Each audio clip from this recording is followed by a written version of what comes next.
കാനായിലെ കല്യാണ വിരുന്നിൽ ആ കുടുംബത്തിന്റെ ദുഃഖം ആദ്യം തിരിച്ചറിയുന്നത് പരിശുദ്ധ അമ്മയാണ്. അവിടെ വന്നവരൊക്കെ ആഹ്ലാദ തിമിർപ്പിലായിരിക്കുമ്പോൾ ആ കുടുംബം ഉള്ളു നിറഞ്ഞു വേവുന്നത് അറിയുന്നത് പരിശുദ്ധ കന്യകാമറിയമ്മ. അവൾ ആ നീറ്റിലറിഞ്ഞിട്ട് ആദ്യം പറയുന്നത് ഈശോയോടാണ്. കാരണം അവൾക്ക് നല്ല ബോധ്യമുണ്ട്, ഒരു മനുഷ്യന്റെ ജീവിതത്തിലെ ഏത് സങ്കടത്തിനും പരിഹാരം തരാൻ തൻ്റെ പ്രിയപുത്രന് മാത്രമേ സാധിക്കൂ.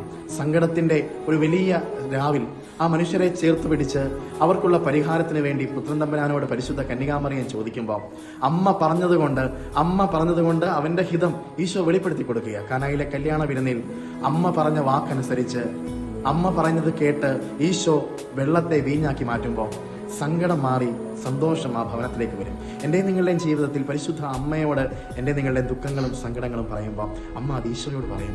തീർച്ചയായിട്ടും ഈശോയ്ക്ക് അത് കേൾക്കാതിരിക്കാൻ പറ്റില്ല. ഈശോ ആ സങ്കടങ്ങൾ ഏറ്റെടുക്കും, അതിന്മേൽ ഉത്തരം തരും. പരിശുദ്ധ കന്യകാമറിയം എന്നെ നിങ്ങളെയും ആശ്വസിപ്പിക്കുന്ന അമ്മയാണ്.